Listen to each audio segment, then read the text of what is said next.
Good morning, everyone. This is a meeting of the city's capital committee. Today is September 15th, 2022. On the agenda for this morning's meeting, this is a sort of a kickoff process for an appropriation for additional capital funds. If you recall from, for those who are members of the committee and those who are new to the committee, a year ago or so, we began a rather lengthy capital process with some appropriation of a combination of ARPA funds, as well as surplus revenues from the prior fiscal year. Just so everyone knows, by ordinance, any surplus we have from our operating budget, 1/2 of that surplus is allocated to capital by ordinance, and so that is also appropriated each year. And then I believe we had some smaller funds from EcoDevo fund last year. Looking ahead to this year, we still have our second tranche of ARPA monies that has not been allocated yet. And we are expecting that a portion of that is going to be allocated towards capital. So that is up for discussion as well.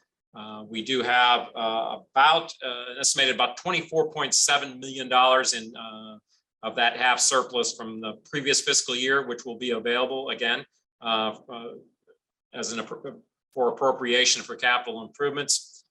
And then we also, as a third source, we had the bond issue that passed this spring, and it gave, which is going to be coming forward over the next, my understanding, and LaTanya can explain a little bit of this, it's going to be in a couple of tranches, up to $50 million, but it would be in a couple of tranches over several years. And while those projects have been loosely defined, the capital committee will be asked to provide some guidance on specific projects for that as well. So those are the potential sources and what we are convening here to begin discussions.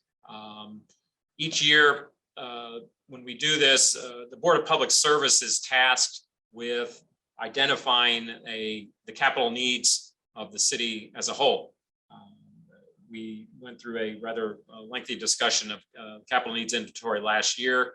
And then we had the appropriations. And so some things, as they get funded, are removed from the list. And of course, as costs go up, those previous estimates are adjusted each year. And then as with any ongoing list of needs, new things crop up. So we're going to be going through that as well. And Rich Bradley from BPS will be leading that discussion. And so before we get there, I did leave a bullet point of that. I don't have any specific detail. I'll share a screen just so you have it. I did have an illustration of the,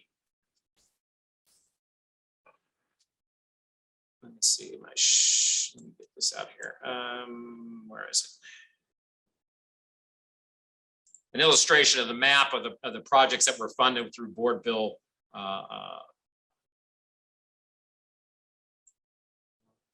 see, it should come up. I don't know why it's Board Bill 184. Is that on your screen now? Yes, it is. Great. Yes.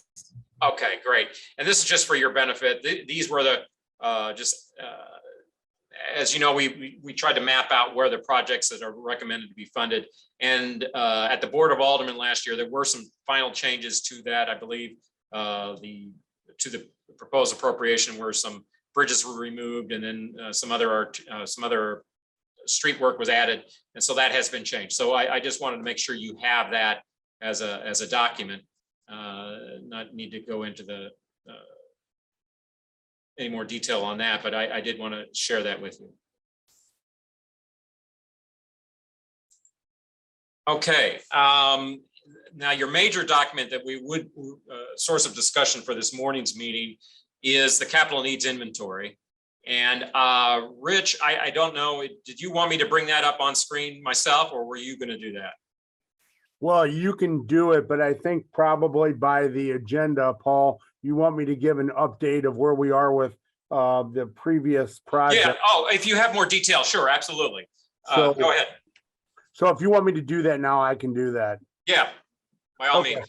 So the purpose of this section is to, kind of brief everyone on where we are with the projects that we have already allocated funding for through Board Bill 184 in particular.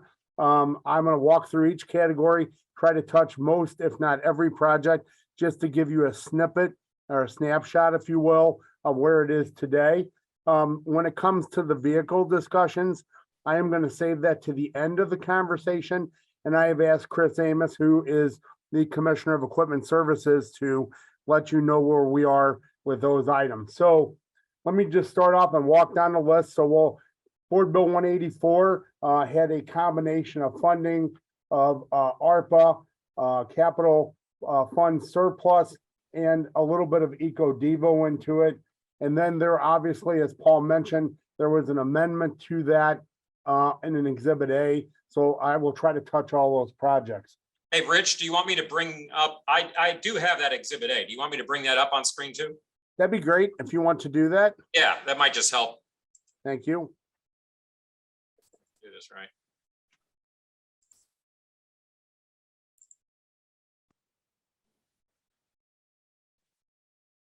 Sure everyone can see it.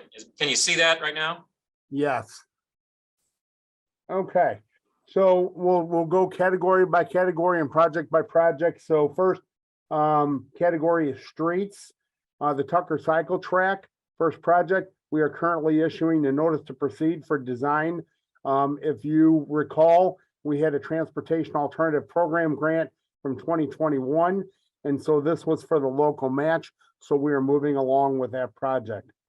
The LED street lighting conversion project, the traffic division from the street department is currently working with BPS Design in order to rebid this work.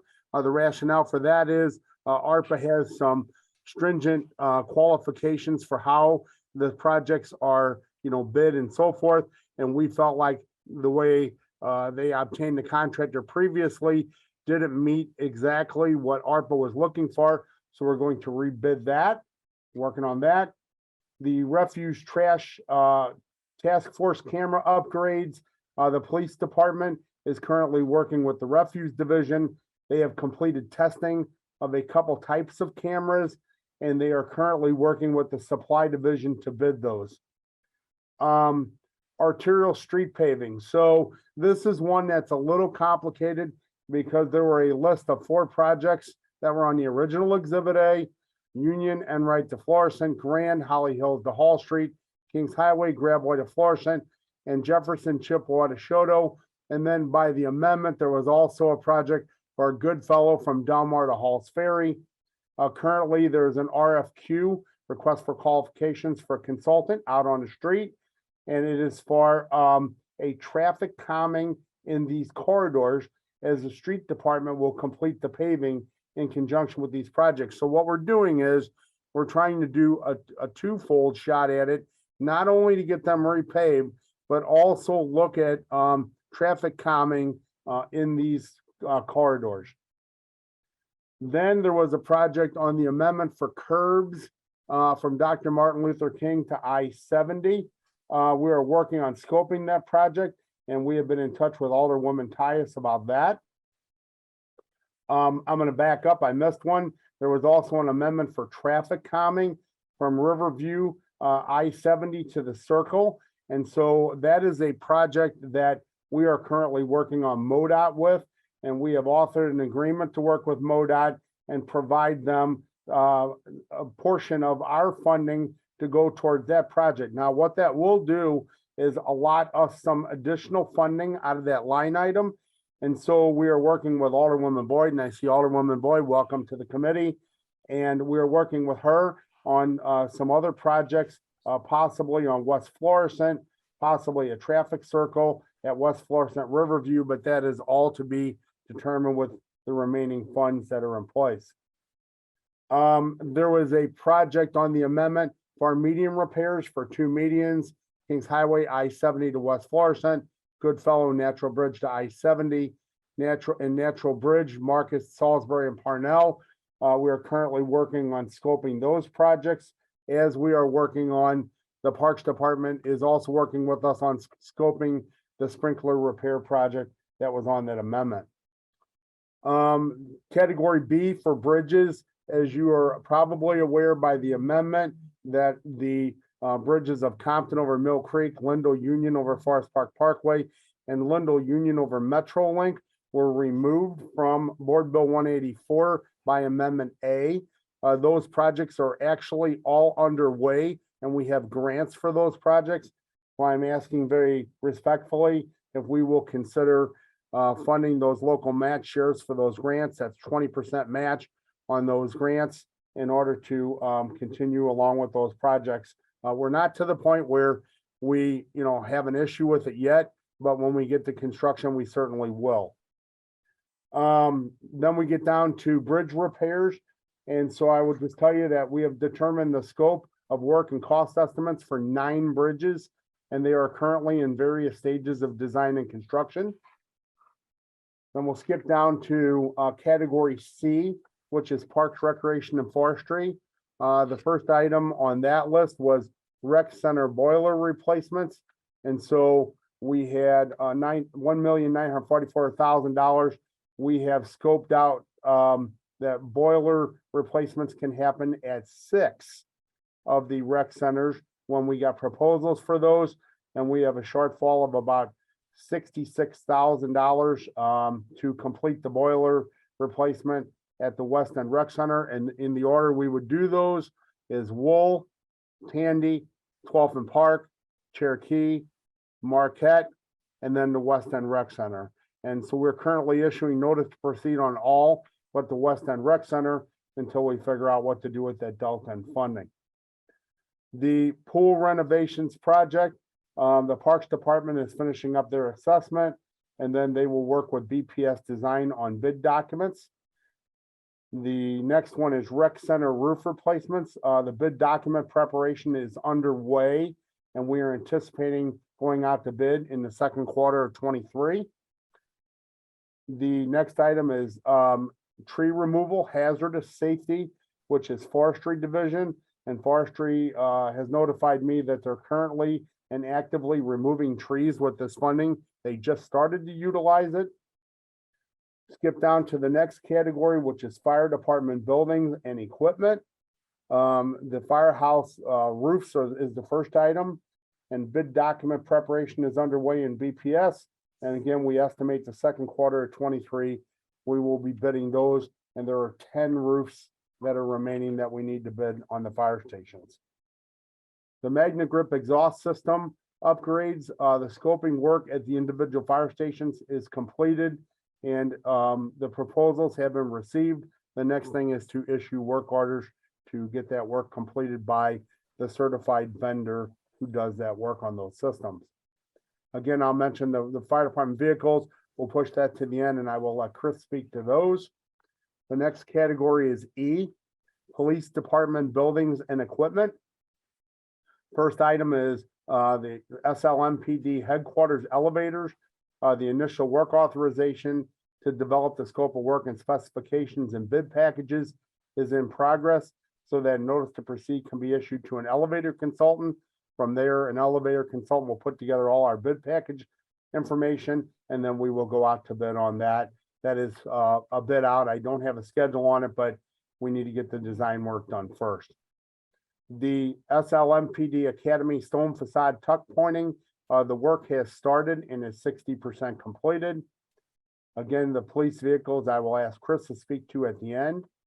The next item is the SLMPD match for the police foundation. If you'll recall what this is, the police foundation was pledging to do $1 million worth of work at 3 area police substations, north, central, and south. If they asked the city to do a match of $150,000, the things they did were many. There were a lot of architectural improvements, flooring, painting, lighting, locker room improvements, just a lot of different things at these area substations. The work started. The North Patrol is completed, and they are currently working on the Central Patrol Station. And we have been billing these, billing against this $150,000 as we go for our match, and that's been working out well. And the police are extremely happy with the results of the work that has been completed. F, corrections and other public safety, the City Justice Center, CJC. The project is currently 65% completed, working hard over there every day, and the anticipated completion of all the work is June of 20 and 23. The next item on the list is public safety answering point, and phase 1 design is currently underway with FGM Architects. We picked that back up from when it was paused in May of 2019 due to COVID. And we are anticipating the design being completed in the fourth quarter of 2023. If everything works in a perfect world and we could come up with the funding for this work, we believe that we could be finished in about the second quarter of 25 with this facility. Item credit category G, other municipal buildings. The Carnahan Courthouse air handlers, scope of the work has been completed for the replacement of 9 existing fan walls, and the related electrical work has also been completed, and the work orders are currently in process. As soon as they get approved, we will begin the actual construction work. The juvenile courts plumbing upgrades, the scope of the work for the complete replacement of the first water main to the building is completed, and the work orders are currently being processed. Again, once they are approved, we will begin construction. The medical examiner asbestos abatement, a comprehensive asbestos abatement and clearance through third-party air monitoring and EPA certified laboratory testing have been completed and are within budget. Thermal piping insulation replacement scope of work has been identified and is currently being bid. Get down to miscellaneous building repairs. I just want to make this comment because it is very important that to date, we have encumbered all $750,000 from this item for miscellaneous building repairs across the city.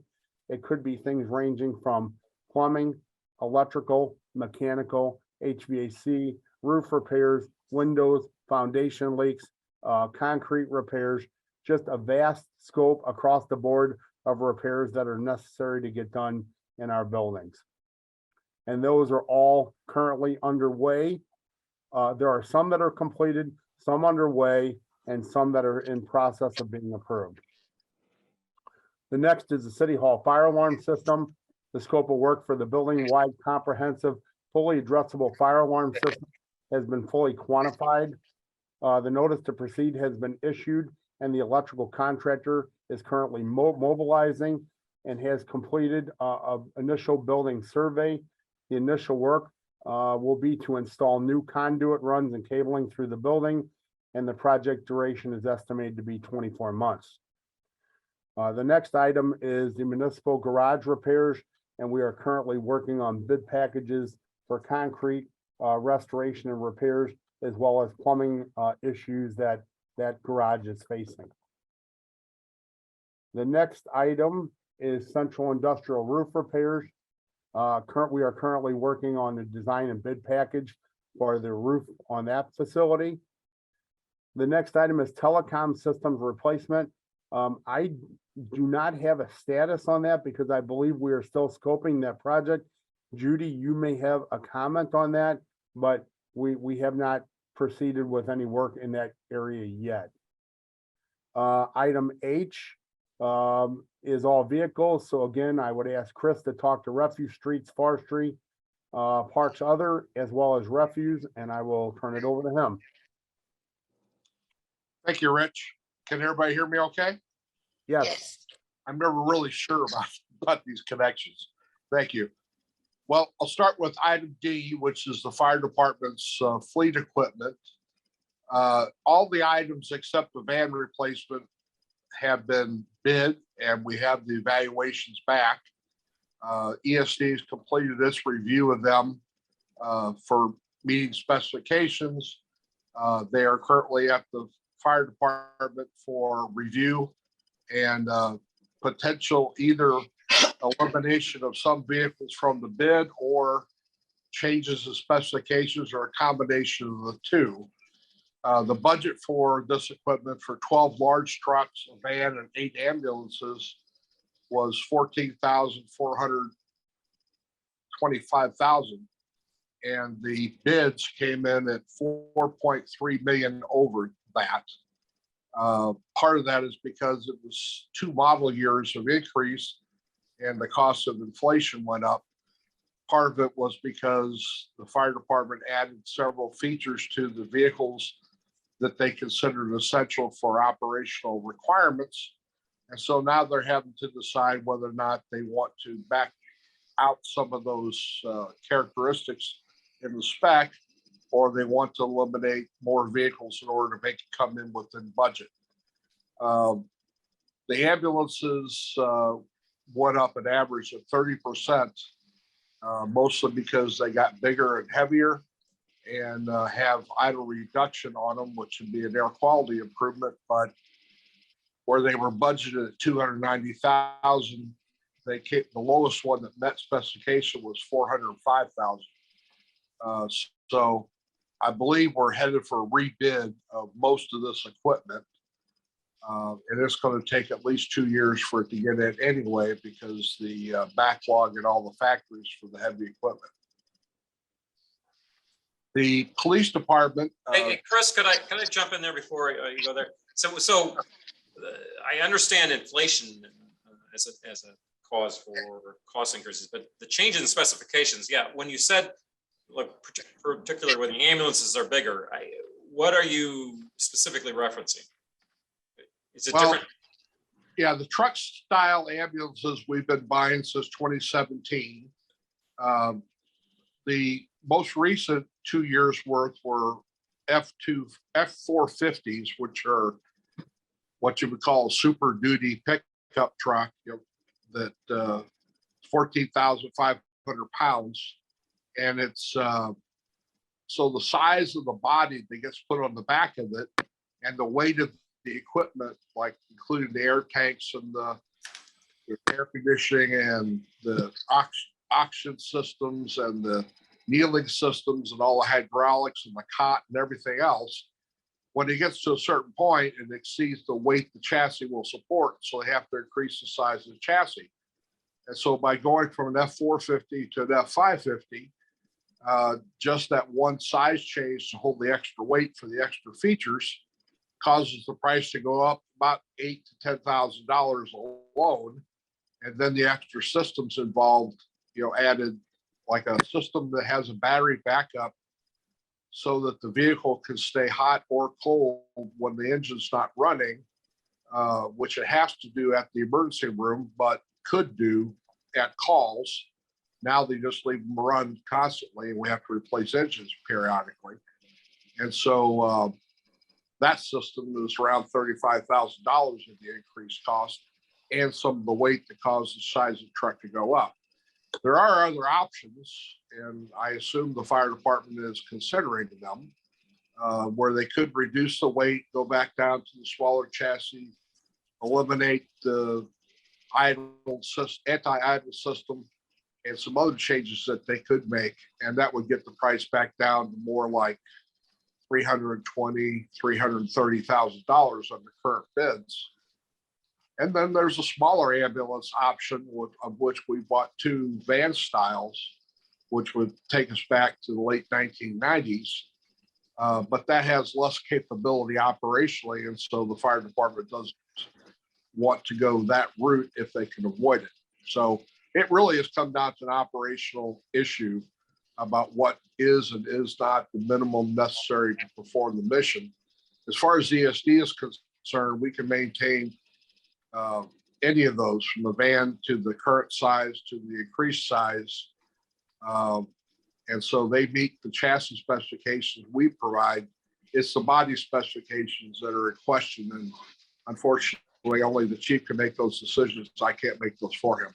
Okay, well, thank you. I was just surprised at that when I heard about it, because we did a lot of vetting of this list last year when we went through this, and so to have that significant variance, it was sort of startling. Okay, go ahead. Sorry to interrupt.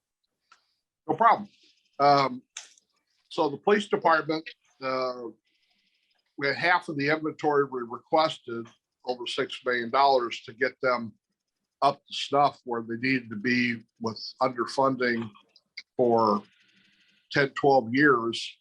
And I was happy that we got the 3.4 million that was allocated. And so that's been designated for just scout vehicles, which is what the police department calls it. And those are the marked patrol vehicles. They operate 24/7. None of them are taken home. So that's the core part of the policing vehicles, that detective vehicles, the two primary things. And so we have an allocation from GM for 51 of them out of this model year, which is the 2023 model year that just started in August. And so that has not been bid yet, but the specs are nearing finalization. There were some additions to the reflective decals that were put in because of workers' comp cases with rear end accidents to the Tahoes. And so that has been worked out now with what everybody agrees to. And so we should have those on order. They're on state contracts. So they should be on order before the end of the month or early October at the latest. And then the remainder of that will be purchased out of the next model year. So the PO will certainly make the deadline before the end of 2023 to have the PO issued, but the vehicles themselves won't be here until mid 2024. So this first batch of 51 should be delivered late summer. The next batch will be a year after that, assuming the funding for ARPA hasn't changed as far as what the deadlines are. So the police department, as you know, Paul, gets a general fund account for capital as well, although it was reduced this year.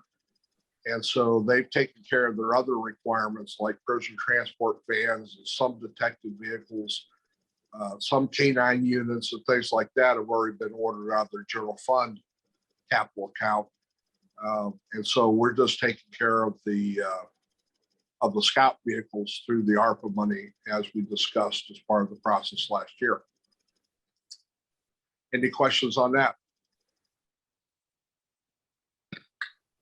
Okay, and that brings us to H, the city vehicles, non-police fire, which includes a Rick. line. I'm sorry. Could I ask a question? Oh, sure. It's in regards to the SLMPD vehicles. And so I'm seeing on here say 1/2 inventory. And so do you approximately have how many vehicles they will be receiving? Their total inventory is about 700 vehicles, of which 6.5 million are overdue for replacement as of last year. And so this purchase that we're getting ready to do is 51 scout vehicles at about $54,000 a piece is what we're estimating. Of course, we won't know for sure until we get the bids back. But I think that's pretty good because of state pricing. And then it'll take care of the full requirement for the scout vehicles within this 3.4 million, but it won't cover anything else that the fire department needs. So they're going to continue to be reliant upon the general fund allocations. I'm not sure if I answered your question there. For the police or the fire, Chris? I'm sorry. I'm sorry. Police is what you said, or fire? What you want? Yeah, police. I said police. You said fire. That's why I was confused. Oh, I'm sorry. No, I was talking about police. Okay, all right. Because and the reason why I'm asking, because we have so many in the shop, and so I'm just wondering how is that impacting us for those cars? How many cars? Well, there's typically on any given day, we will have enough vehicles for all the officers who are on duty with about 10 to 12 spares.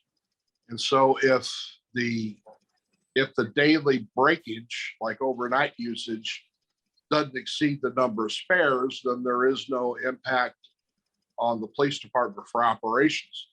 But of course, that's only true because they have so many vacancies. If they were full staffed, they would be about 30 vehicles a day short right now. And so most of the stuff that's broken in the shop is not mechanical failures. Most of it is body related or just service requirements. Do it for preventive maintenance and safety checks. Because police vehicles go through a lot of tires and brakes because they're soft for the pursuit rating. And they end up in an enormous number of accidents. Probably it's unusual for us to go a day or two without having a major crash. And it's hardly ever the police officer who causes the damage. It's almost always somebody else is hitting us. Same thing is true for the ambulance fleet. Okay, thank you so much. Yeah, and Alderwoman Boyd, for your benefit, I pulled up the exhibit from the original capital needs inventory from last year, which pertained to the fleet vehicles for police, and it listed them by type. With the critical column was $6.8 million. So the 1/2, which is 3.4, that's what is referencing. The Board Bill 184 had half of that amount. Okay, thank you so much. Thank you. Okay, so 8 city vehicles, that part of it, we started bidding that out in the middle of July. We didn't get the funding until late May. And then by the time we had year-end closeout and supply was open for business to bid things out again, that started then. And so we have steadily, probably 6 or 7 different specifications a week since then, put those bids out. And of course, it takes 45 to 60 days to get bids back if they're not state contract related. So we probably got about, I didn't see the exact numbers this week, but it's probably about 20% of the money has been issued to POs. There are a couple of notable sections on there that are still being developed. One of the major problems the fleet has is with refuse trucks, particularly with alley pickup trucks. We lost a whole model year because of the funding cycle being different for the ARPA funds as it was for the traditional way the capital's done. And so the 1.1 million of capital part of it is still out for bid, the last part of it. Without going to a lot of geeky details, basically we buy trucks, heavy trucks like that, as a chassis, which is the cab that the operators sit in and the truck underneath the wheels, drivetrain. And then we bid a body that goes on top of that. And so the type of body that gets put on the truck is what determines what its function is. And refuse has two types of trucks for trash pickup from households, one for carts that roll out, they pick up from the street, and then one that is for the bigger containers that are alley pickup. And so we have just enough cart trucks to keep 12 a day on the road, unless we have a lot of damage to trucks, which does happen. But we are consistently short of alley trucks. We're lucky if we can keep low 30s on the road every day, but there are 44 routes. And so we keep enough most days for the driver population, but there's shorter drivers and refuse that they can't man all 44 routes Monday through Friday anyway. And so both refuse and ESD work most Saturdays on overtime to catch up on the trash for that. And there are some days when there are as few as 25 to 28 trucks for those 44 routes. In those days, we might have drivers that are idle unless they have a lot of people sick or on vacation. So refuse continues to be a problem. It's not really because of the age of the fleet. The commitment that this committee has made over the years and the special funding for the household pickup being used for capital is helped considerably. The oldest trucks we're operating right now are 2007s, which is a whole lot better than it was 5 6 years ago when we were operating half the fleet were 2000s. So we are making progress, but it's a tough duty job, and so refuse trucks are a problem. I guess the important thing to know there is that we'll know in about 2 more weeks what the body bids are going to say, and then I will work closely with Bethany, the Department of Streets director, to make final decisions about what the spread of trucks is going to be. And we've already spent the Harry had delivery of the 516 vehicles that were the money split between their operating division capital and the capital committees. Usually it's a capital lease, but this time it was cash. And so we also have the 516 money for this year to spend. So I'll be recommending to Bethany what I think the mix of vehicles should be, and it's going to be primarily alley trucks, so we can get back to where we need to be. And if they manage to hire more drivers, we have enough trucks running. And unfortunately, it takes 18 to 24 months to get trucks. So it's from the time the funding's approved until the time the department has the trucks to work with is a considerable delay. And it's only been worse post-COVID because of all the supply chain problems and the decreases in factory capacity.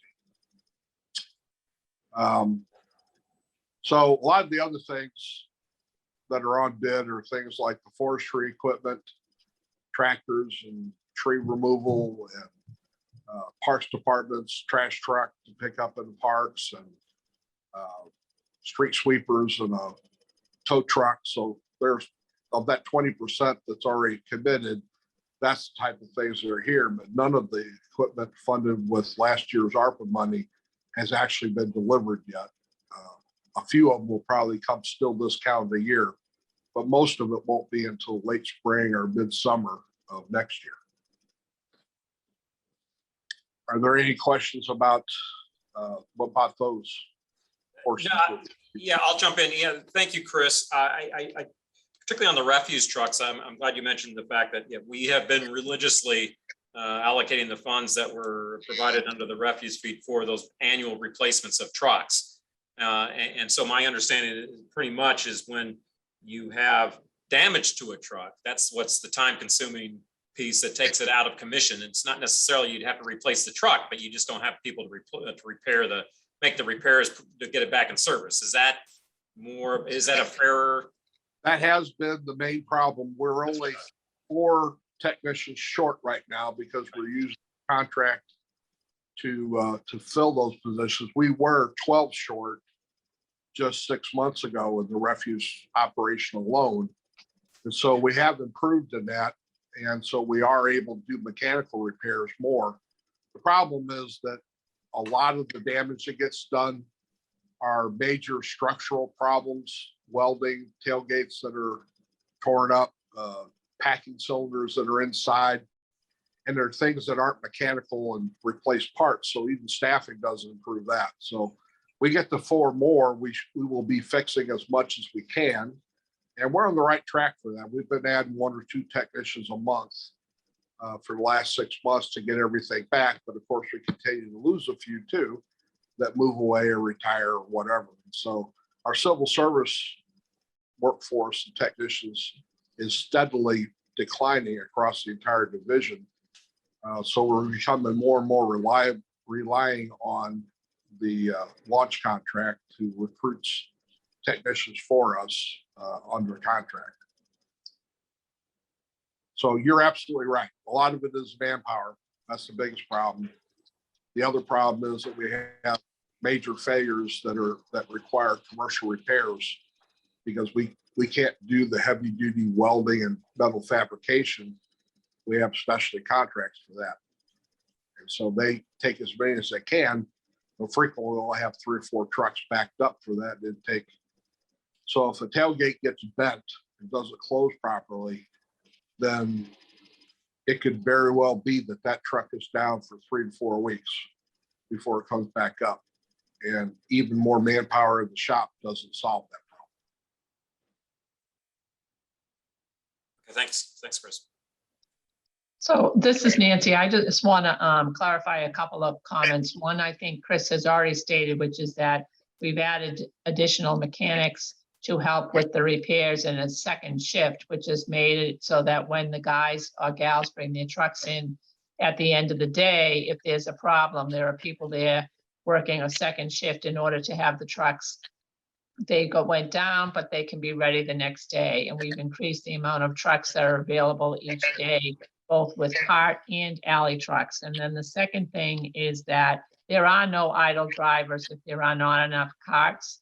I mean, trucks for people to drive. We have other assignments since Bethany has been the streets director, that people are moved to another assignment in order to make sure that they're not sitting like they had been previously waiting for a truck to be fixed. So there's plenty of other work to be done, and we've seen less and less of that.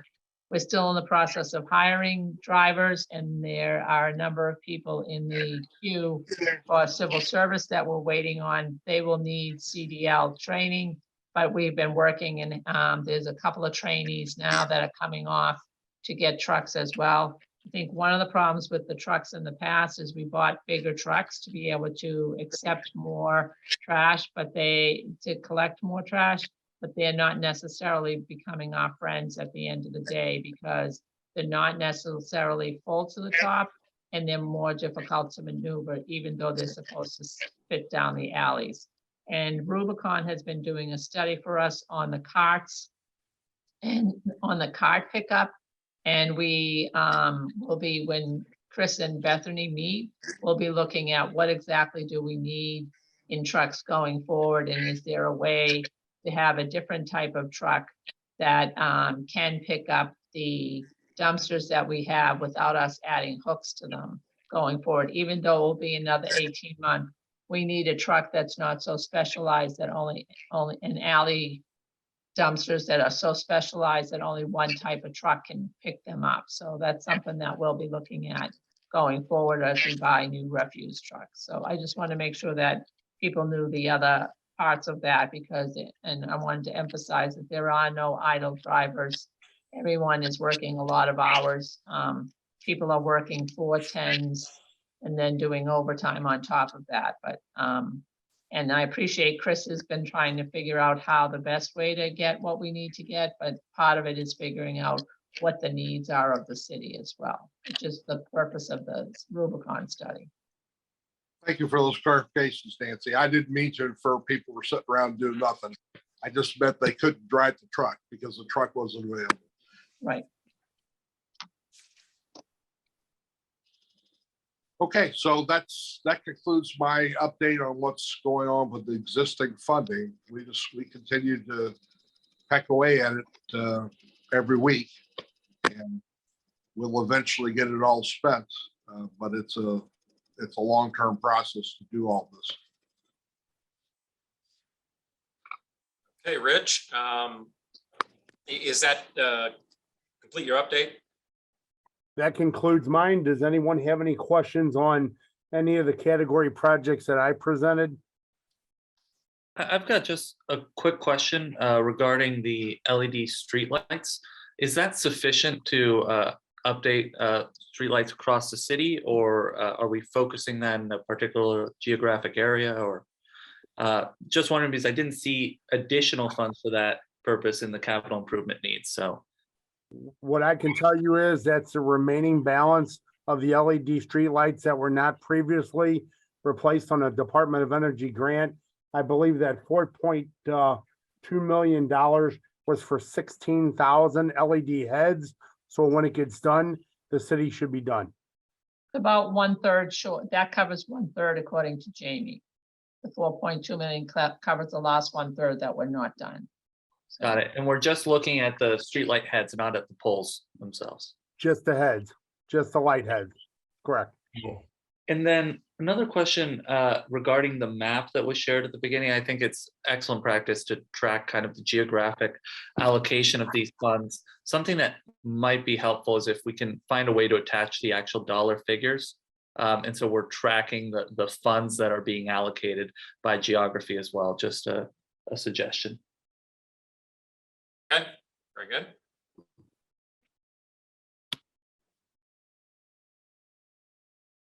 All right. The next on the agenda is actually looking at the update yeah, and I did want to say, it's very good to periodically go back and look at, as we look forward to new appropriations, to go back and review what we have done in the past, so that it just doesn't, we've done it and then people forget about it. I do believe it's a good practice to come back and review how we're doing with what we've already appropriated. And having said that, the next item on the agenda is to look forward and talk about pending capital needs that we can appropriate funds for in this fiscal year going forward. So Rich, do you want me to pull up? I believe I've got that exhibit. Yes, if you would pull up the updated capital needs summary, the spread summary sheet. Yeah, let me get there and I'll share. Thank you. You got it? Yes. Okay, very good.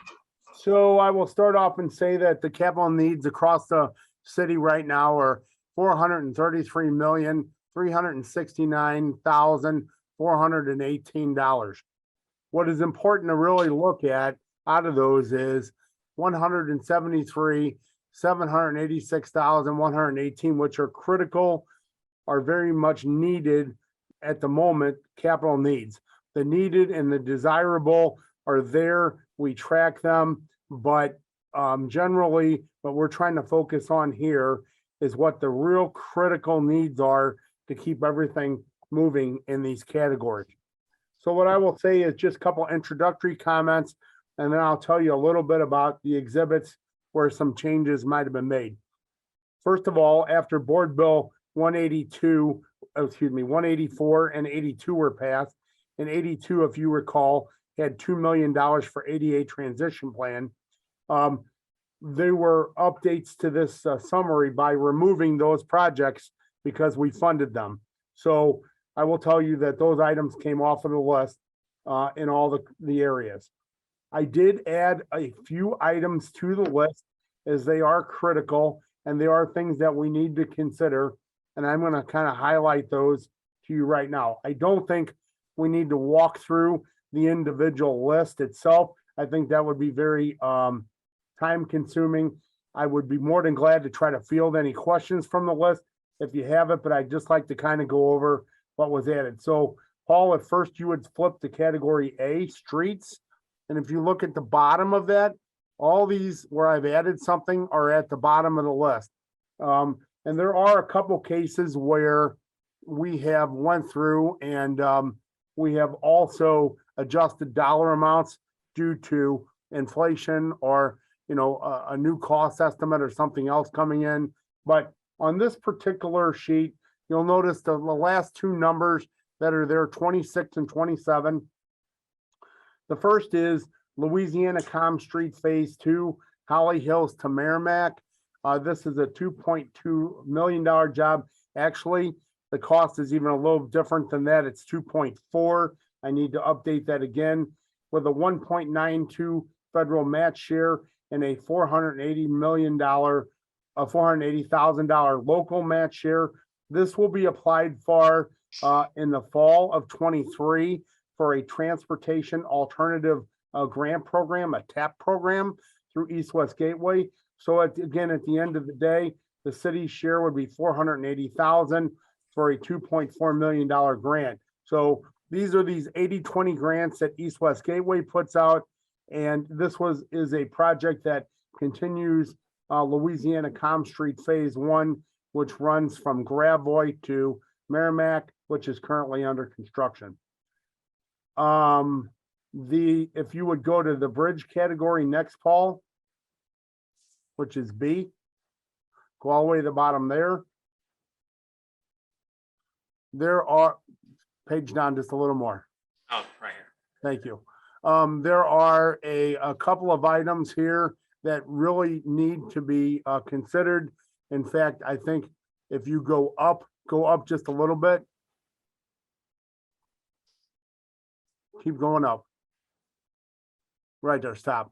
Thank you. 9 and 10 on this list underneath of structurally deficient on-system bridges. And I will just tell you to be easy to understand this, on and off system bridges are just different funding sources. There are designations by Federal Highway, MoDOT, and the funding through East West Gateway. These are just different funding sources. So these are on system bridges, 9 and 10. The Loughborough Bridge at the Union Pacific, over to Union Pacific Railroad in Cronolette Park. There are 2 items for that. And so I would like to explain that a little bit. There is bridge infrastructure funding that is coming out through the federal government this year. And what they've asked is that bridges be ready, are what you would call shovel ready to go to construction.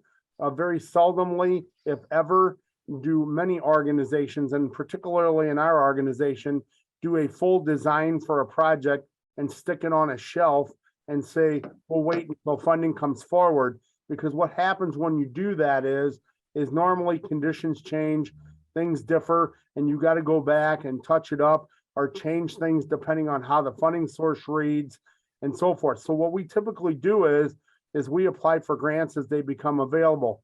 In this particular case, we cannot apply for a grant for bridges this year because we don't have any that are not funded already, that are shovel ready in design. So what we're setting ourselves up with 9 and 10 is we're asking to fund the design of the Loughborough Bridge over the Union Pacific in Cronolette Park for $1 million. We would put that design together, and then next year, when this bridge funding is available, which it will be, we would apply for that 80-20 grant for an $8 million project to replace that. The reason for Loughborough Bridge and the reason we're pointing at that one is as you all probably know, MoDOT has been extensively working on I-55 from downtown to the city limits south. Their plan is to replace their bridge at Loughborough in the same time frame that this would fall if we set ourselves up with design money. And so what would happen is these are side by side to their bridges. And if we don't do it in conjunction with theirs, number one, it will look like the city and the state do not talk, which absolutely is not the case. They do not coordinate, which is not the case. And it would cause a tremendous traffic issue, 2 times what it could be if we did it all at the same time. So that is where those came from. Now, if you'll page all the way to the bottom of that list, there is an item number 9 on here. I'm just going to bring you aware of this item and talk about this very briefly. The old MacArthur Bridge, which is the old St. Louis Municipal Bridge that crossed from St. Louis into Illinois years ago, was traded to the Terminal Railroad for the vehicle deck on the Eads Bridge, which the city maintains. Metro owns the bridge from the vehicle deck down to the river, but the MacArthur Bridge was traded to the Terminal Railroad. During that time that it was traded, one of the stipulations of that agreement is to remove the roadway approaches on both sides. On the Missouri side, where Ralston Purina is, that approach was removed via BPS and the street department over a series of years. On the East St. Louis side, there is an extensive approach that comes down over Route 3 and lands at Tudor Avenue. And so what the city said is we cannot afford to remove that whole approach. What we will do is we will take a section out of that approach so vehicles cannot get up on the deck. For many, many years, that was fenced in and it was secured because there was no funding to take it down. So at the moment, what is happening is the city of East St. Louis is interested in having it removed so that they can do some development work in that land. We own the right of way, we own the bridge, and it is currently not secured. So I don't want to get into a lot of detail here other than there are some discussions between the mayor of our mayor and the East St. Louis mayor about possibly working out where they would take possession of it. Idealistically, that would be great. They could take it, they could do whatever they want to do with it, remove it, leave it in place, but it would be theirs, both in ownership and liability. We don't have a final decision on that yet, but I want to bring it to your attention that if at some point we would need to remove that structure, we're probably looking at about a $3 million demolition fee to take it down to ground level and haul off all of the debris from that. Okay, if you would also, I believe, I'm trying to see where I put this one on, probably back up at streets, Paul, if you wouldn't mind. Sorry, I missed this one. Okay, stop right there on page now. Thank you. 27, the removal of the Grand Bridge over Forest Park Parkway. If you're familiar with that intersection today, it is a very difficult and confusing intersection for most. The bridge is structurally deficient. It carries Grand Avenue over Forest Park Parkway as you get off I-64. And so SLU has approached us on multiple occasions and asked us to make that an at-grade intersection. The bridge needs to be replaced. It would be much more economical to replace it with an at-grade intersection. The cost estimated for that is $8 million. The local match, if we could come up with a grant from East West Gateway, would be 1.6. And I have some good news to tell you that SLU has committed 1.5 million of that if we can get a grant. So literally for us, it would be $100,000 to remove that bridge, take it out, and put in a intersection in its place. And as we always do, I always encourage staff that if there's an opportunity to remove a bridge from our system, we had currently owned 74 of them, and put in an at-grade intersection or do something that keeps the level of service of the roadway up to date, that's what we want to do, because it's much easier for our street department to maintain at-grade intersections than bridges. Okay. Looking still at streets, I believe there is a project, if you page up, called Hall Street.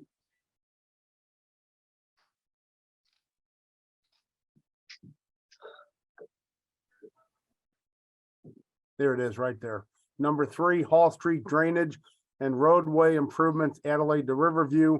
This is a joint project between MSD as a project clear and MoDOT as a grant funded project as well. It is a project where MoDOT would employ a lane diet on Hall Street from Adelaide to Riverview. If anyone is familiar with that stretch, it is very commercial and it is very wide open, and it is used for a raceway most of the time. I'm sure the police would tell you that. And so this project would employ proper lane dieting, and it would also employ proper drainage. That street today floods on any significant rainstorm. And so where they are with it is a $17 million cost, and there's about a $5 million deficit in funding. And they have asked all the entities, including us, to help them come up with the funding in order to complete that project. I also want to comment that BPS just finished the first phase of it from Adelaide to the south at East Grand, and we've done our work. This is the northern stretch from Adelaide to Riverview. And then there is also a project on here, River to Pier improvements. I think you're going to go down a little bit, Paul. Okay, we'll go up just a little bit. And I want to talk about this one just a little. This one is a needed project, but I will say that there has been a lot of discussion about this project, and I'm sure Nancy would back me up on this, as well as Bethany from Donna Behringer, who's a state representative, and trying to find funding on this project. Alderman Oldenburg as well, find funding for this project. The street is very understandardly constructed, lane width, drainage, protection from cars driving off into the River to Pier and so forth. And so this project, even though it has been on the list, I just want to bring it to everyone's attention that we are actively looking for a grant for this project of some sort to try to do some improvements. It is such a large project that it is very, very, very difficult to find a grant that large. The sweet spots of grants are typically about $10 million. And when they start getting much more than that, then you look at trying to break the grants into pieces. And there is just no good natural place to break this one because there are no real big major cross streets other than Chippewa, which is an overpass. And so, we're constantly looking for ways to improve this street because there are a lot of accidents there and a lot of speeding, just like up on Hall Street. So I think, Paul, that is the ads that were put onto here. The only other adjustment that comes to mind is under other public safety F at the bottom, and that is our PSAP facility. And I just want to talk a little bit about that. The PSAP, if you don't know what that is, it's the Public Safety Answering Point Facility. It is a facility, 17,000 square foot proposed. It is currently under design. It would go at Jefferson and Cass behind the fire department headquarters. And what it would house is police, fire, EMS, and SEMA emergency operations, as well as 911 dispatch center. And so it is a very technical building where today the 911 is broken into different parts and pieces where it goes to the police and the fire department and has different operational issues that go with it. Operationally, I don't want to talk about that today because there are some significant discussions going on there with what would happen with dispatchers and pay and things of that nature. But this building originally started off being somewhere around the $32 million range. By the time we do escalation and look at what the cost of construction are today and how bids have been coming in, as well as, looking at what the cost would be if we bid it in early 24, we're looking at $42 million. Currently, we have about $3.6 to $4 million funded through ARPA, through capital, through EcoDevo funds. And so we are currently working on the design for this. The 911 system, again, I'm sure Nancy can add commentary to this, is beyond its useful life. It needs to be replaced. This is a critical item for public safety.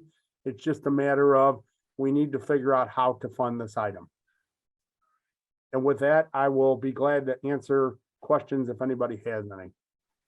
I have one again on, mostly because Paul and I have talked to the sheriff's office previously about duty gear and uniforms, and I'm not understanding, Paul. I thought I sent emails and they were supposed to spend that money from their reserves last fiscal year. And I don't know whether they did or not, but I don't know why this is back on here again and not in their general funds. This looks like a carryover from last year's list. When we had this discussion, those items like armored vests and that is not capital. Correct. And so our recommendation to the sheriff's office, if they need those type of things for personal security for their employees, then they would do, let's say, a budgetary transfer, which I believe they should be able to do this year, giving their staffing and get those things funded. So Well, yeah, I tried to get them to do that on the last fiscal year where they had large funding in May. And we probably need to check and see if they actually did it. I don't recall seeing a transfer of that Okay. nature, but Okay. yeah, but that would be how you go about getting those type of things. And where's the gun cabinets coming from? I- That's not a capital expenditure either, is it? This was on the list last year, I think, right, Rich? This Okay. is something the sheriff's. Yeah, so if I'm hearing you right, we should remove 4, 5, 6, 7, and 8, correct? Well, we need to talk with them, but we need to figure out to see if just put it on a question mark now. I'll have conversations with them about what they're doing. Paul, you might need to be on the call so they know that the budget director says Yeah. it goes in this fund. Right, and if you look at the nature of these things, by the way, none of them are They're not capital. You capital. might say gun cabinets, but that's $10,000. That's not even the threshold for what a capital item would be, which would be Right. closer to 50. So yeah, I think most of this is something that you could be doing within the operational budget. Okay. I see Latanya has her hand raised. And so does Noel. So go ahead, Latanya. Okay, good morning to the committee. I just wanted to get some additional information, like you say, on the PSAP. I know we did some, I guess, design work last year or architectural work on this project. Or exactly, can you just bring us back up to speed on that project?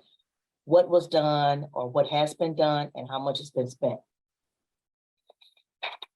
Yeah, so basically where we are, I can get you an update of exact dollars that are spent. We have a design contract with FGM Architects. And so the design contract is in the neighborhood of $3.6 million. They are not completed with the design. They're working through phase one of the design, and they have a couple different phases to get through. I think I said the anticipated completion date for the PSAP design would be in June of 23. And so at that point, we would have a real conceptual estimate of what the actual cost of the facility would be. What we're doing now is, like we do with every project, we put together an estimated cost working with the consultants at the beginning of the project, and we try to update that based on what the current market conditions are, and just like at the convention center, we are seeing that projects are coming in, at about 25-30% over budget. And so everybody is being very conservative with their estimates. We're not spending that money yet, but we are saying that our guesstimate is that that's where we would be if we were to build the project today for the design, the CM, and all the construction work and furnishings and fixtures, because it is a specialized, very specialized and highly technical facility. So then we've already appropriated to say approximately $4 million for the design. Right. And if the project is going to be 42 million, the remaining 38 million, do we have an idea, will it come from ARPA funds? Do we have any idea where can we allocate those fundings? Because that is a very important project. It is. And so I would just kind of comment on that and say it can be a combination of a lot of funding sources, because I don't think any one of our funding sources are going to be sufficient to tap that. So it's probably going to be, in my mind, a combination of, capital surplus, a combination of GOB, and possibly ARPA funding to, take care of all this. Now, the caveat is with ARPA funding, as you know, it has to be encumbered by December 24 and expended by 26. In my earlier conversation, when I talked about PSAP, we believe that if we can continue and not have a significant gap between the completion of design and the bid phase, we could finish this project in about the third or fourth quarter of 2025. So it could fit into that envelope, but it would be better if we had a combination of funds, if we had ARPA funding, if we could front end load the project and spend that money first, so we know that it's not going to be a problem at the end. So Rich, you're saying you would recommend that GO funding and ARPA funding, are you saying 50%, 50%? Because we could definitely, if it was agreed to by the committee and the officials, we could definitely encumber the funds so that we could have them encumbered before the deadline and probably spend also. So would it be a recommendation of 50% GO, 50% ARPA? What would be your recommendation? So I really haven't got into the nitty gritty of slicing up what, the recommendation is. I think it's certainly a discussion point for this committee to say what they would like to fund and how they would like to fund it. My conversation just is that it's something that needs to be funded. This is not a luxury for us. We need to get this in place to maintain our 911 system, unless there's going to be some significant funding elsewhere for that I'm not aware of. And as you mentioned, because of what we've seen with Convention Center, this $42 million with the economy and the way things are going right now could easily be 50 million by the time we get there. Absolutely. And that's exactly why we escalated it to where we did. I hope that is not the case. I hope that we have sufficient estimating in there. But as everyone on the call knows here, the market is very volatile right now. The supply chain is a mess. Construction capacity is just not there. And so everything, is substantially higher than what we're estimating at. I'm hoping that we can get much closer and, have a much better number, since we're talking just about a couple years here. Okay, thanks, Rich. Yes, ma'am. Go ahead, Noah. Thanks, Paul, and thanks for the comprehensive presentation, Rich. A couple of questions and comments, and I'll actually pick up on the PSAP. Just to mention two potential additional sources to incorporate into our analysis, and I do agree it'll take multiple sources, and I'm not sure whether these will be necessary or not, but one is just federal grant funding. There may be federal grants available that if we do have a substantial local match, we may not need to cover all 42 million of these ourselves. The second is that to date, we have allocated EcoDevo funds for this purpose to cover the design. And although it may not be necessary if we have sufficient GEO and ARPA funds to commit to this, there is always the possibility of bonding out that $2 million EcoDevo revenue stream for however long feels reasonable to generate another 15, 20, whatever $1 million needs to come into this capital stack. So just sharing those for the consideration of the committee, I think there's a lot of options and we'll have to braid funding together. With respect to some other items in the capital needs inventory, one to flag, I'll just go kind of down it with streets, starting with streets. That the Cass Avenue streetscape, it's my understanding that we are closing on bonds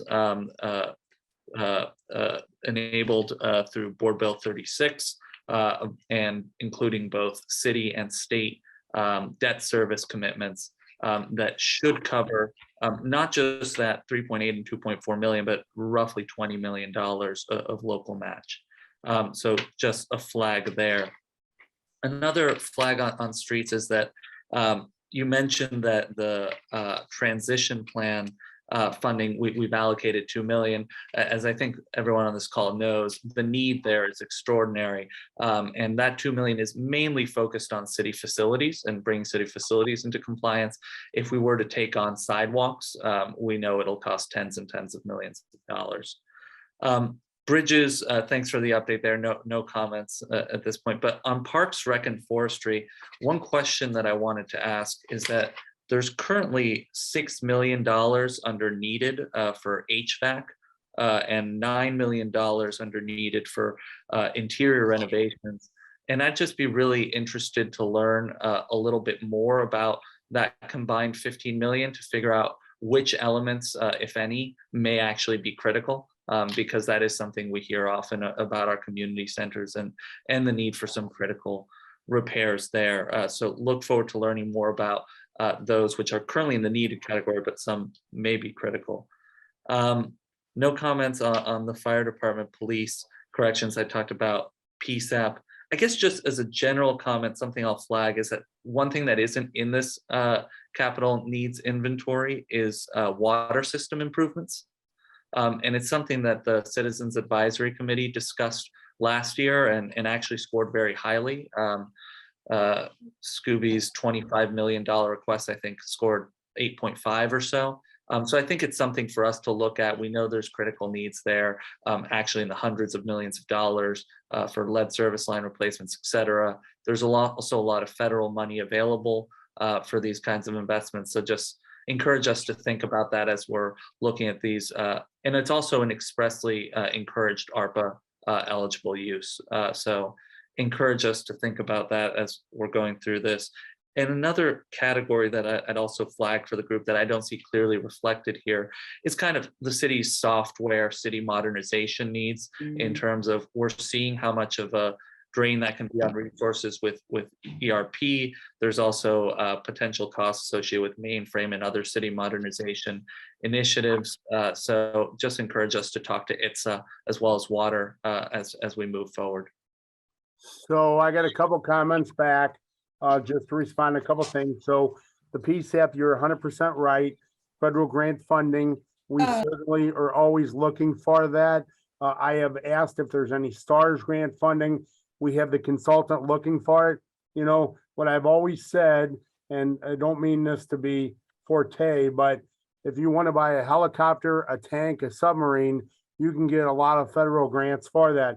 But when we need to buy police cars, fire trucks, ambulances, or building needs like this, it's very, very difficult. There are no grants right now that are federal grants that apply to PSAP. So that, but we will continue to look, and that's a great comment. As far as the Eco Devo portion of it goes, you are 100% correct. And we originally looked at that as doing some type of a bond project or a lease project, or get some kind of revenue. And LaTanya could probably speak to that better than I can, but that's right, because you only get a certain amount of Eco Devo every year, and you would have to do something. But remember that you would pay back interest on that. So unless the rate was very good, you'd be better off to utilize funding, if you have it, that doesn't have an interest rate on that. Cass Avenue, that's a good point. I'm aware of that. It's been on the list for a long time, but until I see that funding is in place, I'm going to leave it there, and then we can remove it when that happens. The last comment is, you talked about water infrastructure. You're correct. It is not on here, and neither is the airport. And that is because they are enterprise funds and they make their own money. So typically, they normally have their own capital improvements needs. I'm not saying it couldn't go on here. I'll defer to Paul on that. But historically, they've never been here for that reason. So that's just a little answer on those things. No, that's really helpful, Rich. And I'll just flag that I think the Cass Avenue bonds are closing in October or later this year. So we'll certainly keep you apprised of that. Yeah, understand the historical rationale, but we know there's needs for the water department. So just encourage us to keep them in our deliberations. Yeah, and I'll piggyback on that. Yeah. When the capital ordinance was set up, it specifically excluded water and airports. So that's why that was determined, and that's how we proceeded. But if you're talking ARPA, that's a different, there is a consideration for that. I don't know whether this committee is the one that would do it, but it definitely be an option. So I'm just going to add in that the water department is in conversations with the mayor's office about what their needs are and where we would look to as also on state level money. So they may not show up on this capital needs improvement. But that doesn't mean that they aren't being there aren't discussions about what should happen and what water's needs are in all three levels. And the same is true of the ITSA group as well. It's not here at this particular time, but those conversations are happening within the office under operations. And the chief of staff in the mayor's office is also aware of that. And we specifically asked Rich to hold off putting those on here until we come to some resolution on those as to what we think we need and whether there are grants or not grants to take care of some of those needs other places. So. Thanks, Nancy. Rich, I just had a few. We've covered a good many of them. Excuse me, Paul. Go ahead. Alderwoman Boyd has her hand up. Oh, I didn't see that. Well, you can barely see it because of the way the picture is. Okay. Go ahead, Alderwoman Boyd. Thank you, Nancy. I was just gonna comment because I was hearing Noel's questions in regards to a lot of the requests. And I don't think a lot of people understand. Paul and Rich, I'm looking on the screen, people has been there for a while. A lot of this stuff, and I think they had kind of spoke on it recently, has been asked for years ago. And so when it comes to the parks and recs and the streets and the correct centers and the community centers, that's been asked for years ago. And the city never had the dollars. And that was always the frustration, because I would be so frustrated because I would try to get equipment for people and it just wasn't the money. And so now I think this, from the meetings, from the public, and then from what we're asking, I think now we see, okay, we have dollars, let's utilize these dollars to try to at least try to stabilize these buildings and equipment for our employees, because they need to be safe. And so that's why I think, everybody's like, whoa, this is a lot of money, this is a lot people are asking for, but you know what? They never got it. They never got the requests that were made. It was a struggle just for forestry to get trucks for their people to drive in, because we were Elliot Davis had covered us because we had that gray tape on our trucks because we couldn't afford to pay to get this, to replace them. So I know it's steep, but sometimes you just gotta, take advantage of a situation when you have the dollars there to try to make sure that our employees are safe and that our city has the proper tools they need to take care of our city. So that's all I had to say. Thank you, Alderwoman. A couple items that we didn't talk about specifically, but but as we talk about alternative sources of funding for these things, because if you fund one thing, it might bump out something else. When we have like chiller projects and things like that, I was looking at the courts, for instance, do we still participate in the low energy loan from DNR? Is that still something that facilities management is engaged in? Rich? Yes, so they were doing the DOE grant from Department of Energy. They were doing things like lighting, building retrofit for efficiency upgrades. And yes, I believe we are still doing that. We finished off the first round of it, and I believe we are into another group of it. I will need to look into that for sure, but yeah, whenever those opportunities come forward, we're always doing that. Okay, I was just thinking about that in context when you see building projects. Well, here's one, these chillers for 1520 Market. I think there are a few over the courts as well. Right. That might lend themselves to that kind of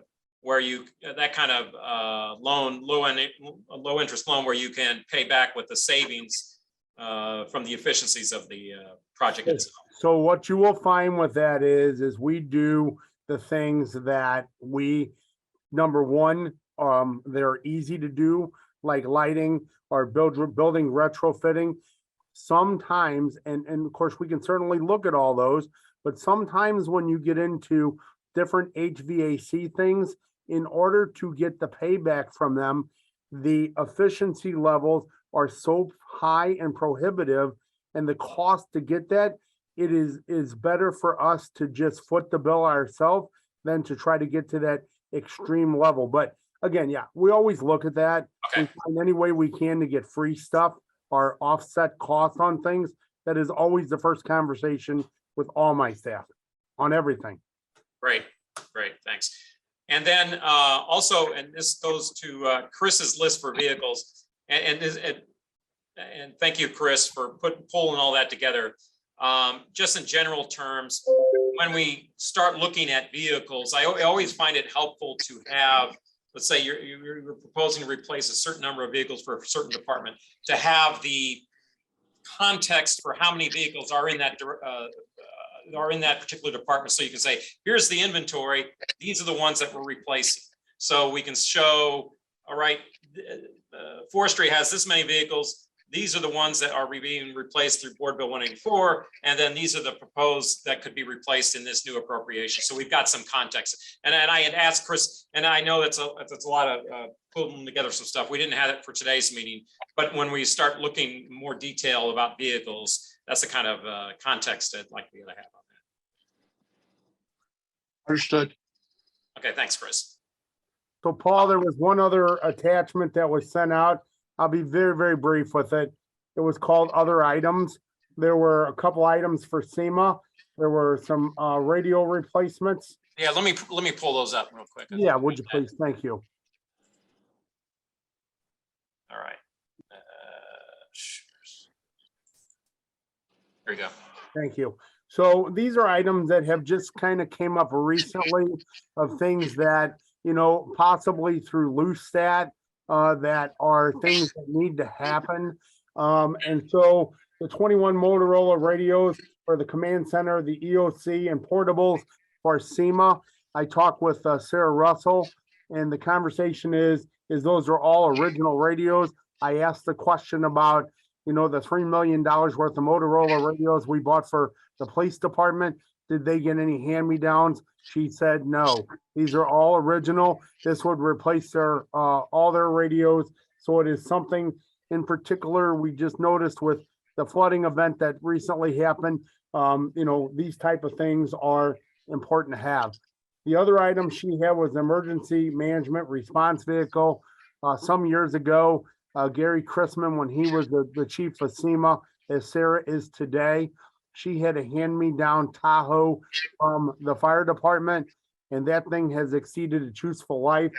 She's asking for a 4x4 crew cab, which would be much more lendable to what their mission is than a Tahoe. Under the street department, there are two items. There are 18 small dump trucks, and that is due to initiative that the mayor would like to undertake for residential street snow plowing. And so we would work with the street director, Chris Amos Wood, to identify those vehicles. He's already spoke with her and the street commissioner. That's about $2.2 million. 4 construction dumpsters. We found that during the flood event that we just had, streets really does not have enough of these. These are the roll-off dumpsters that go on the roll-off trucks to carry debris in. We were very short, and to go out and rent those was outlandishly costly. So we would like to buy 4 of those. Forestry through LoosStat talked about a grapple saw truck for taking trees down, which would help them because they are short of manpower and they can't hire people. And so this item would hopefully replace 3 or 4 individuals, probably 3. It would take an individual to drive the truck and apparently not somebody out there climbing the trees and doing all the things they do. So it could save us on manpower. The last, I just want to make this mention, we are doing Louisiana Com Street Phase 1. We have a shortfall on the paving cost of about $400,000. A lot of that is due to the cost of asphalt, which is a petroleum product, which if anybody's been to the gas station lately, you know that it has skyrocketed from the time that we bid this project and actually estimated it. The street department will do the paving. It will be done internally. So what we're paying for is the material, not the labor. But this will help us get to finishing that project, and that is currently under construction. So I think those were the only other items that I had just to make everybody aware of. Thanks, Rich. A couple things on that. I think those construction dumpsters, that's the kind of thing they could probably do with their operating budget, just do a transfer if they need a $15,000 dumpster and see how much they can get. That's probably something they could swing from an operating budget standpoint. The other one that caught my eye, and mostly for you, Nancy, is the residential street plowing for the snowstorms. I remember us going through that about and this is just my own personal anecdote. I used to live in Soulard when we parked on the streets, and I remember when the city tried that once before, and it was your residential, you're parked on each side of the street, and they plowed during the middle of the street. It was the one time I couldn't get out because you had a big hump of snow on either side of the street. So I guess that you have to plan that based on which particular street you're talking about. But I remember that exercise didn't go too well. And all I just remember thinking was, let's make sure we got the arterials. I'll worry about getting to the main, I'll worry about getting out to the arterial, but the residential can be tricky if it's not done correctly on that. I think we all know that it might be tricky. We will have a plan where that to happen. My understanding, and Chris can speak to this, is that we wouldn't get the trucks for this winter. They probably wouldn't be here till next winter. But the other thing is that we do not have 18 small dump trucks that can go down some of the residential streets in order to do this job, which is why we are requesting them in this proposal. Okay. I just remember the operational issues that when we last time did that, but I understand. okay. And then the final one, talking about paving, that's something that we really like to, and I've mentioned this to Rich and I've mentioned this to Bethany and all about trying to get some more paving done, and how do you assess the condition of the paving citywide? I know they've got at least an idea about how many paving miles in the city and all, and we've identified some of the key arterials that we'd like to have repaved. But just as for this purpose, in terms of how much paving we can, how much funds we can allocate towards paving, and just for ongoing, what's a best practice in terms of how much should we be allocating towards paving each year? It'd be an idea that ideal to have some sort of the inventory and some sort of assessment of condition, so that we can say, okay, these are the bad ones, where we can do some really good by allocating some funds towards paving the worst areas. And again, I think starting obviously with the arterials where we've done some of that. I know most of them were north-south. We could probably start looking at east-west, and then just some, but having that information would be helpful. We will get that information too. There have been a lot of assessments and research looked into doing that and how that would do. And we had an initial proposal that costs, if it were to be done in-house, and we did all 62 square miles of the city, a minimum of $245 million. So we did not present that to you. And then if we outsourced it, the cost grew to about $436 million. So we put in a budget for 14 million, and I am not an engineer. And so I'll ask Rich, I don't know if Chris is, but I know Rich is an engineer, to talk about how when we're doing these other traffic calming and these other areas, that some of those streets are some of the larger streets that would be hit if we were to do citywide paving, and that we're trying to figure out how to do them in a way that it's connected and not pave and then dig up to do the other proposal, which puts every citizen in the city right off the edge of the table, because that just seems like a waste of resources. So we are trying to do that, but in the initial draft of this that Rich has sent, it's for 14 million, but I will get you some backup information on that, and we can have Bethany and Kent come if that makes sense as well. So, but 245 million just felt like most of you would have heart palpitations if we did that. So. Yeah, we sort of figured it'd be a big number, but yeah, you got to start somewhere, right? So I think just to add on to that a little bit, as I mentioned in the beginning with the arterial street paving projects that were in 184, we are looking at doing some traffic calming in those corridors as well. And, you know, there is a group that is meeting talking about traffic calming and citywide corridors and high crash locations and things that can be done. And so, you know, those would all be considered in paving. But, you know, there's another commentary that I've also heard as well. And Paul, you and I talked about this, that, you know, we're always doing north-south streets. We also need to look at doing some east-west streets, you know, like Market and Olive and some of the other ones that, you know, whether north or south or Midtown, all the above probably.